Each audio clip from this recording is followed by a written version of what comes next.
Եվ հիմա մենք կխոսենք Հայաստան Սփյուռք միասնականություն հանձնախմբի անդամ Լևոն Աֆեյանի հետ. Good afternoon, Mr. Afayan.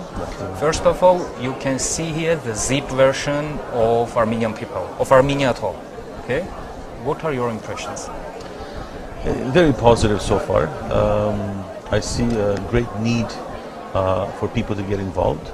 I think I see a great need of people to express their concerns, to look for solutions, to understand the problem first of all, and to hope to come up with recommendations, guidelines as to how we should move ahead. So I think I'm very positively impressed so far. Okay. Today we are discussing one of the 15 goals, the historic responsibility. And what are the results? Do we have some results now or not yet?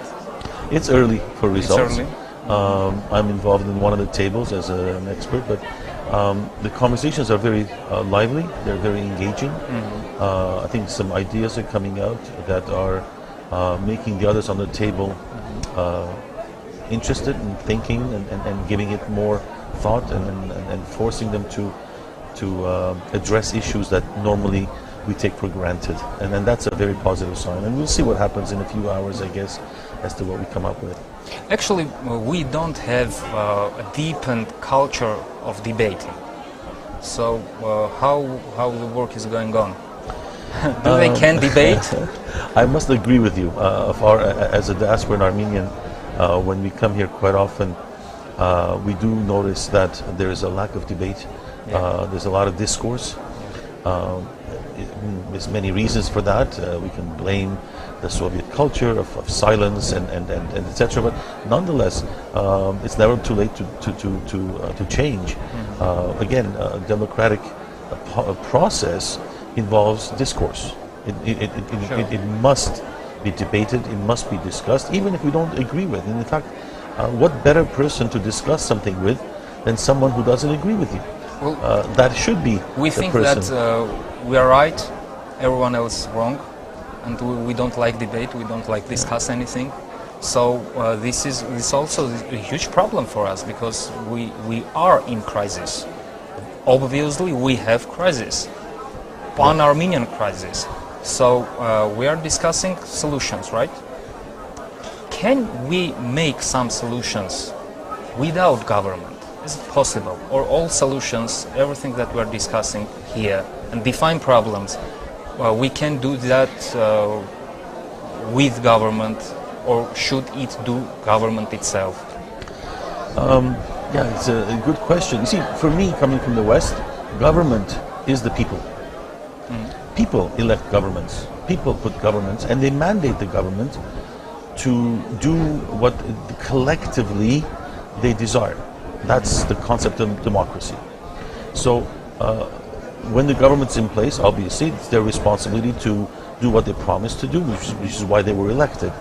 Again, I think that public discourse is the key element in all this.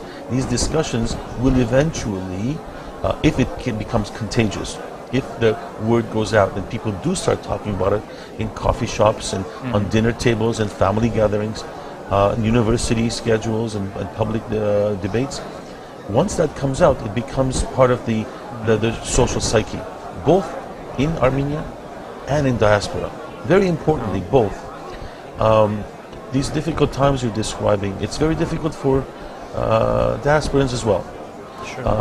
The result sometimes is very negative. They say, well, we don't want anything to do with Armenia anymore. I would assume and argue that the opposite is more logical. The more you disagree, the more you're disappointed, I think the more you should get involved, the more you should get engaged, the more you should discuss. To find solutions. To find solutions, not to withdraw to your little corner and say, oh, things are not going well, I'll go backwards. So this is hopefully a good example that we can bring diaspora and Armenians together. We can bring both genders and professions and religious, lay, etc. together and have public discourse, and it must continue. The general question about diaspora. Diaspora, as well as Armenia itself, we're very, very much diverse people. In diaspora, you can see people from Armenians from after the genocide, people after collapse of Soviet Union. They are totally different people. Is it possible to unite all of them what we can do, especially today. Well, let me first say, today we were encouraged to disagree. I must disagree with you. We are not different people. We're not very different. We're a little different. But so is an Armenian from Argentina different from an Armenian from Australia. An Armenian from Greece different from an Armenian from France. That difference is minor. I want to first declare that we're one people. And once we become one people, then we have an interest to play on the same team. And those people can then come together. So I respectfully disagree that we're different people. We are the same. You and I are both Hai. That's what we are. And it's the same blood, same ethnicity, it's the same history, background, culture. the same history. We sing the same songs, we read the same history books. So we are one. We just have to start acting as one. And I think it's doable if we just discuss the fact that we're one people. Can we define the right and the most useful relations between Armenia as a state and diaspora? So what is Armenia for diaspora and what is diaspora for Armenia now? What is the right thing to do in this aspect? I'm looking forward to tomorrow's discussion, which is in fact the Armenian diaspora, and that's the committee I was working on. For the diaspora, Armenia must be the hub. It's the center. I've often spoken about Armenia-centric or Armenian-centric philosophies in the diaspora. For the first 80 years after the genocide, maybe even more, the concept was Armenian-centric. We gathered around the concept that we were all Armenian. Since independence, we may have lagged behind the times. We did not switch that fast enough. In my opinion, what gathers all Armenians together, the commonality, their ancestry, is the fact that we're related to the Armenian land, the Armenia itself. And we must own it internally. We must say, this is our country. You know, I was born in the Middle East. I was born in Lebanon. And when people ask me, you know, where are you from? I can't not say I'm Armenian. I must say I was born in Lebanon, but I'm Armenian. And they say, well, do you have family in Armenia? And I used to say no. But early on today, when I came here and I met so many of my friends, I said, you know what, from now on, I'm going to say yes. I do have family in Armenia. They're the ones. This is my family in Armenia. And if the Spirit takes this attitude, that everyone here is part of their family, then I think Armenia will also feel the same way about Spirit, about the diaspora, and say, we're one family. We need to create this oneness. And we don't have that today. You're right. Today, we can, diaspora sort of considers Armenia as being, yes, it's important. For example, we use a lot of the word Hayrenik and not Hayastan. We say Hayrenik Amininchets ver. But how do you translate that to English?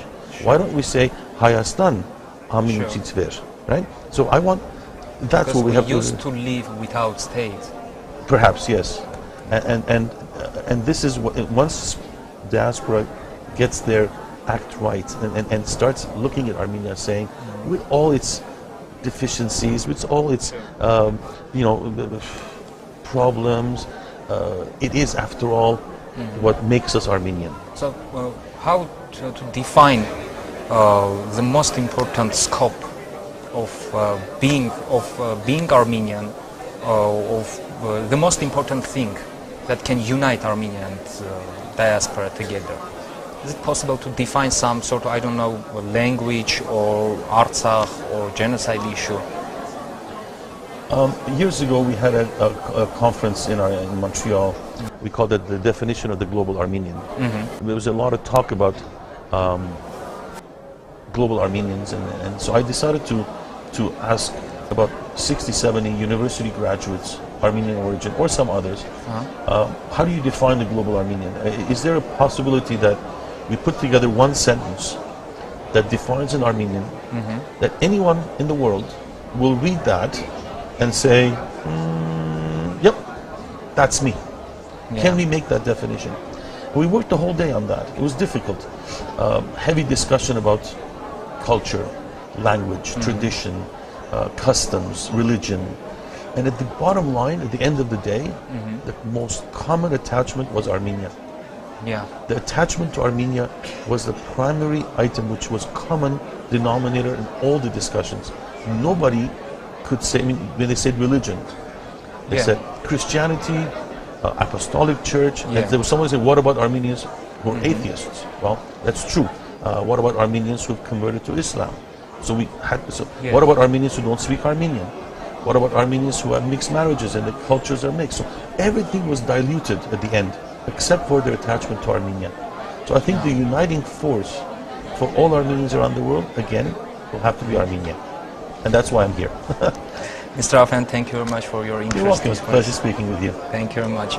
Ես հիշեցնում ենք զրուցում էինք Լևոն Աֆեյանի հետ, պարոն Աֆեյանը Հայաստան-Սփյուռք միասնականություն հանձնախմբի անդամ է, իդեպ Քվեբեկ նահանգի պատվո հիպատոս, ճիշտ ասացի։ Հայաստանի պատվո հիպատոսը Կանադայի Քվեբեկ նահանգում։ Շնորհակալություն պարոն Աֆեյան, մենք շարունակում ենք հարցազրույցների շարքը, նաև ինչպես տեսնում եք քննարկումներն էլ շարունակում են, երեկոյան արդեն կունենանք հստակ արդյունքներ։